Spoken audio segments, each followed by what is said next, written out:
a cleaner, no skill, $550 a week.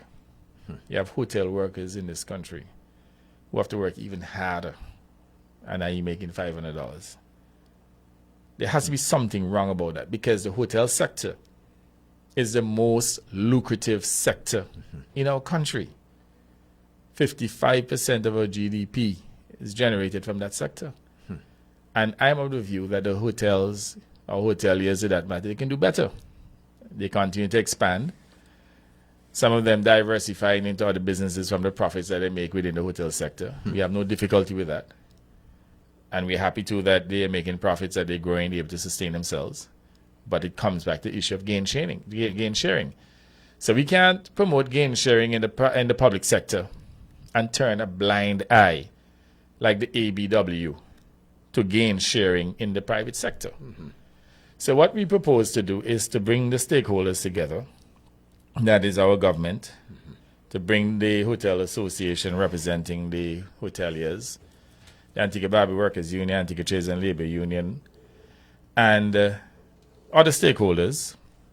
If, for example, hotel owners want to attend directly, we'll also engage them, for us to look at this issue and to see how we can have a more equitable remuneration package for hotel workers.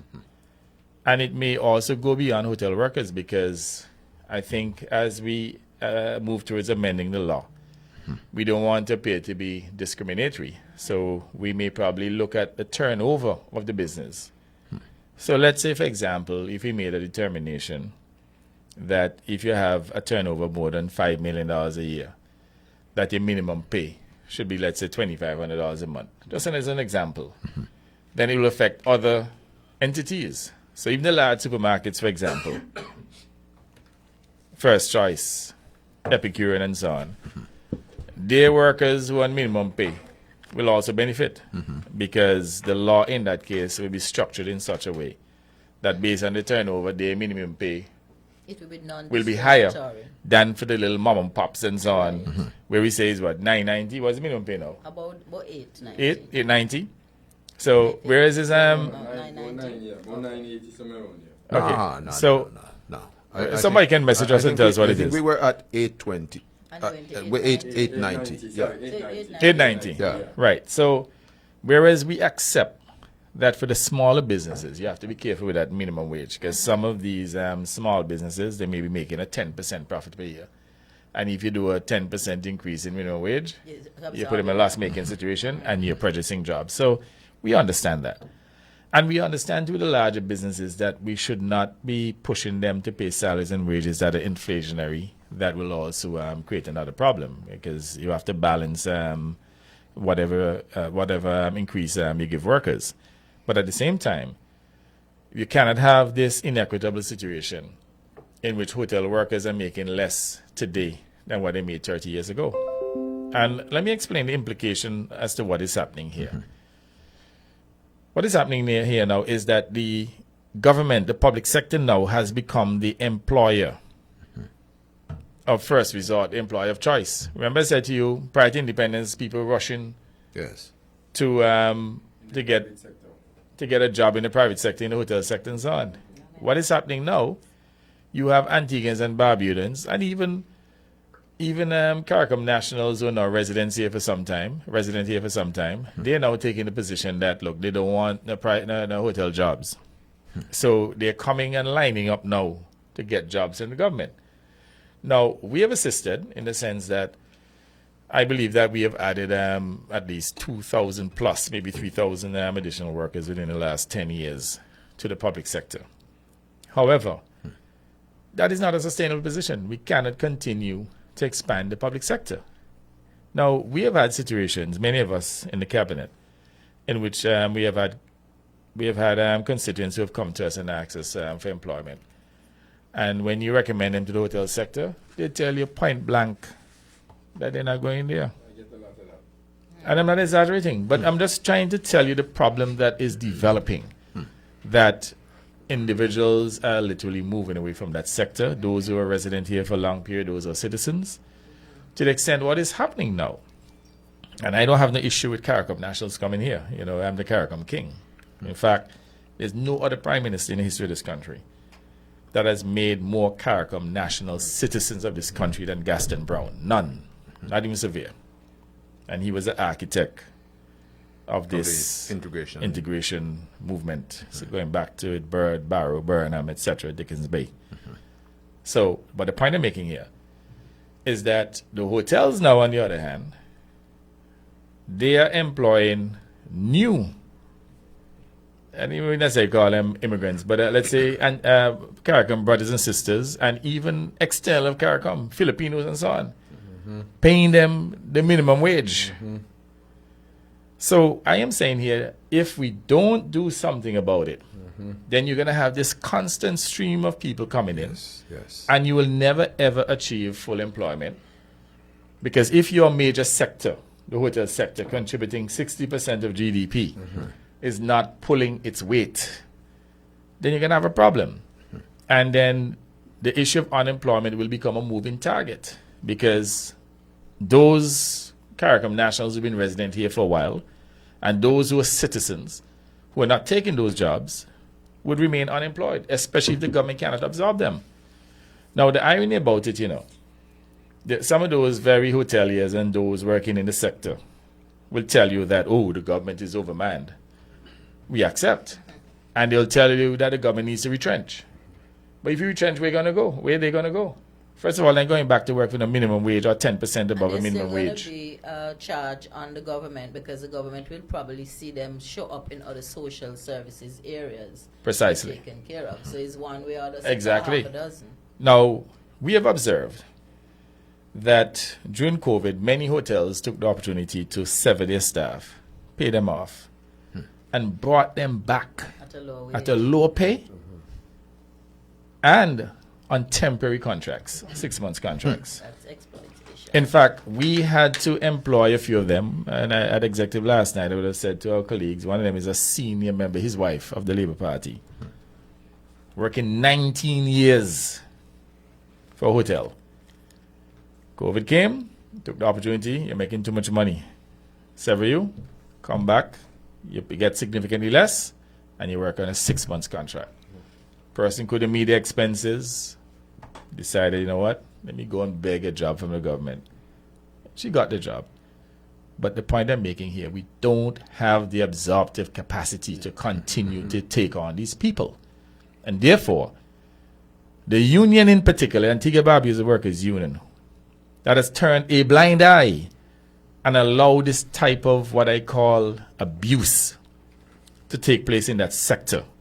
They need to step up. And I've said to them, that they perhaps have compromised themselves to some extent. I made it abundantly clear that you have executive members of the ABW that have taken gifts from these hoteliers. Even when they go to the hotels and they eat their food for free. There's no free lunch. You understand that? So I heard that they are caught up about it and they want to sue me. I have a policy, when I talk in the truth. Even if I get a bad judgment against me, a perverted judgment, I have to pay money. I don't care provided it's the truth. I have met many hoteliers since who have given me some rotten stories about poor representation by the Antigua and Barbuda Workers' Union. And I'm convinced that at the end of the day, they don't care. They just want to be comfortable and to be involved in politics. Mark, if it's an issue involving any department of the government that they represent, The protest. oh, you better believe it. In fact, they had a situation here at Antigua-Barbuda Development Bank a couple of days ago in which a little minor issue involving a staff, and rather than maybe a telephone call or even a quick meeting with the management and so on, they don't reach and start a protest, Very simple issue that could have been resolved with a telephone call. Gung-ho when it comes to the public sector.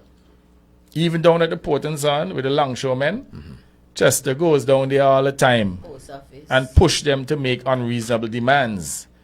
And I keep telling them, and me warn them again. Y'all don't like when I speak like this. I'm not threatening nobody's job. But when you work down at the port and you make $100,000 and something a month as a laborer, a longshoreman, and you produce your employment. A year. A year. God, you make me want to come Come work me on go the be a port. longshore man. You know, yeah, go down. When you work, Okay. when you work down at the port as a laborer, you don't have no skill, and you make over $100,000 a month, a year, Oh, yeah. You're saying it as a longshoreman, and you produce your employment. All I want to ask them, where are you going to get a job that can even pay you 1/3 of that. of what you make now? I remember I did a discussion recently, when it was years ago, with some of them, when they thought they want severance. And I keep telling you all about brother, me call his name, because he obstinate. Remember UPP agreed to sever them, yeah? Some of them longshoremen seem to have forgotten, that UPP had a severance package for longshoremen because there are too many of them working down there. They could not even pay them on time. You remember they used to be late in paying salaries and wages, when it came to bonuses and so on, they couldn't pay them. It's only after we improved a lot down there, improved the trade and the amount of trade taking place, the amount of revenue support would have made that things were regularized under my administration. But they seem to have forgotten. I remember addressing them. I said to them, gentlemen, you may get a $200,000 severance, but you can done that in about 2 years. And I warned them. I said, don't take it. And I remember one of my own constituents, brother, said, Prime Minister, I care what you say now. He said to me, I care what you say. I want my money. I said, brother, you have any skill? He said, I care, I want my money. Me go fishing. I said, brother, you can swim? You can't swim, but you go fishing. Brother, go and take his $200-something thousand. And in less than 2 years, he done the money, And the same brother, I may call you out. Brother came subsequently, can't get a job. You know what you have to do? Put you on the government job program. So make what? $400 a week. So the point I'm making, and not because I want to ridicule brother, but I'm sending all of them down their message. Because sometimes they love to follow Chester and them with ignorance. Secure your jobs. Because if you lose your work, you cannot get a job to pay the equivalent. You understand? So when they come down, by the way, longshoremen are overpaid. Gaston Brown says so. And it's been Maybe like that. maybe they may say the risk that is involved. Maybe that's what they may say. The risk probably in some certain construction work, for certain construction work is greater than longshoremen. They may say the environment. The job is overpriced, but I'm happy that they're making a premium. But secure it. That's the point I'm making. I'm not making a case for them to make less. I'm saying here, your job is overpriced. Secure your job. And don't let people like Chester and them put you out of work. Because I know they're coming, You see how I'm going after them now with these hotel workers? They're going to come back. They're going to mobilize now and try and go down the port to make mischief. But I don't want them already, Anytime at all they try to shut down our port, I will get other workers in there. So there'll be consequences. I'm not going any further than that, but I know they're coming. Anyway, going back to this hotel situation. As I said, hotel wages and salaries have actually stagnated, and the Antigua and Barbuda Workers Union must take responsibility for that. This less than arm's length relationship with these hoteliers has actually undermined them to the extent that, or let's say, compromised them to the extent that they can't provide proper representation. Now, the ABWU collects $3-point-something million a year in subscription from workers. $3-point-something million now. In subscription. Yeah. What do you call it? Jews. Union Jews. Union Jews. Yeah, same thing. $3-point-something million. And I made a statement here last week. They said, going to sue me. I got to repeat it again. The union going into the last general elections, and I believe they would have done it before, but we have it on good authority, and it's not me alone that got the information. Practically every member in the cabinet is aware of it, that the union gave political donations to UPP candidates. Oh. And it is somebody in the union who brought it to my attention. That's unethical. Well, it is not illegal. No, but it's unethical. Well, you may have a point, and I'm going to take up on the issue of the ethics of, ethics of that. them prioritizing giving politicians money. So they pointed me, well, I don't know, but I'm told that they may have hidden the contributions on the, well, I say hidden, or reported it on a particular line item.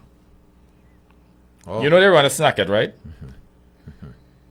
Nobody patronizes a snacket. You ever pass on Newgate Street and see anybody in a snacket? No. So that snacket, I'm sure, doesn't make $50,000 in revenue a year. But hear this. Hear the kicker. Oh, goodness. So they run the snacket. They don't generate $50,000 a year in revenue. But they reported a loss in 2023, elections was in 2023, of nearly $500,000 for the snacket. What? What am I buy, sir? Now, what can go so? I was just about to ask you that. And Messiah, you keep calling up all the media stations and telling us sue them. Well, sue Point FM and sue me. Because I'm not lying on y'all. But where is your babe? So, and they don't lock it down? So that's, and by the way, the year before, they made a loss of over $200,000. And then jump. So And they're not locking it down. They think we're stupid. You know, so, but the issue of ethics here, very good point. Unions, first of all, is people money. that's what I'm talking about. Union Jews. So if I don't support you, how am I And engaging to you? precisely. And look, unions all over the world, they make little political contributions to parties. Yes. But the way in which they have gotten so partisan, even the situation with Liat, you think that the guy, the Messiah, and I have said that he half decent. He went real political after last general elections, but he's somebody who I had the time for. You know, normally I would say that when you throw a stone in a pig pen, the one that squeal is the one that got it. But I wouldn't say that insofar as Messiah is concerned. I consider him to be a decent individual. I mean, I'm going to be fair. However, I think he got distracted and off track when he took this nonsensical position with Liat and tried to say that the government of Antigua and Barbuda owed Liat workers 100% of the severance. Any reasonable individual in this country will understand that that was just pure politics. So instead of creating the balance that he has created in the past in the union, he seems as though he's allowing the partisan politics The rhetoric. and the rhetoric to take precedence. Now, When they made him an Senate. if you're making that kind of money, right? Because if you add back the $500,000 loss to the $600,000 surplus that they made, let's say in 2023 as an example, that's 1.1 million. Money does not get back. No, how much loss it makes. But I'm saying if you were to add back that loss of 500,000, let's say they didn't make the loss, you lock down the snacket then. And by the way, Messiah Gaston Brown telling you, if you snacket making losses of 200, 500,000 a year, lock it down. Make no sense. Because those funds will be better invested in developing your members. That's what trade unions are for, not to waste money. But we know that is a lie. We know you're snacking and making losing $500,000 a year. So the point I'm making here, you have $3 million from your members, more money than you can spend. To the extent you can show $500,000 a year to how you make loss operating a snack with your liveness. And you have another $600,000 in surplus. By the way, at any given point here, the union has maybe about $1.6 million in cash plus other receivables, about $2 million in current assets. Somebody asking Catch rich. Somebody asking if it's a Nobu restaurant. But not even know we make that kind of losses. Exactly. You know what I mean? So Continue, sir. Donna made the point about the ethics of that kind of behavior, right? And again, I want to make our listeners abundantly clear. We're not talking about any illegality here. Okay? To the best of my knowledge, defamation is about, accusing someone of some illegality. If you're speaking about the ethics of the union, which is what we're talking about here, the ethics of taking money from hoteliers, the ethics of taking gifts, food and so on, going yam down hotel food and don't think you're going to be compromised. Why do you think they give you food? So you look up, you're turning a blind eye. So going back to the whole issue of the ethics and the spending, one would have expected that if you have a surplus of $1.1 million a year and I just gave you the math, 600 plus the 500,000 that they said the loss, that's 1.1 million.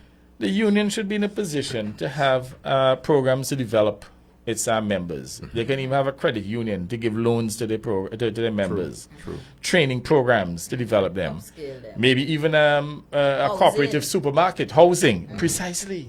When you have that kind of cash flow, a union that can have a surplus of $1 million a year. You can do a housing project easily for your members, you know. Of course. Yeah. Can you make profit off of Affordable that housing. too? Yeah. Exactly. But they don't care. All they're interested about, a little Senate position and the money that they get a big executive pay, and they don't care about their members. This fight that my government is taking up now for hotel workers is not a fight for the government. In fact, normally, a government will be very gun-shy about taking on that kind of issue for the fear that you may send the wrong signal to investors. True. We're not sending the wrong signal. We're talking about gain sharing here. And this is a fight that we expected the ABW. They're the ones who represent all the hotels in this country. They're the ones who should have taken on this fight. But because for decades they have refused to do so, then the government now has to step in and to say, hey, hold on a second. Almost regulate. We're talking about gain share. Well, it's regulate. We're going to regulate now in the absence of their representation. But we're not going to do so unilaterally. We're consulting to the extent that the next time we change the minimum pay, we may have different tiers. So if, for example, we move from, let's say, $8.90 now to 10 for the general small mom and pop and so on. And again, these are not specific decisions. These are just examples that I'm using. We may want to say, hey, look, our hotel staff should make at least 25% more. So they will be $12.50 per hour. This is what we are proposing, but we will consult to get the precise figures. We bring all the stakeholders together. And again, as I said, ordinarily, this is not the role of a government. But in the absence of proper representation from the ABW, we have no choice but to step in and to improve the lot of hotel workers in this country. You were saying something, Donna? No. I was just said probably about 12:50 now. But if you want us to move on, Colin. Yeah, because And by the way, we may have to open the line early. I should have said to you that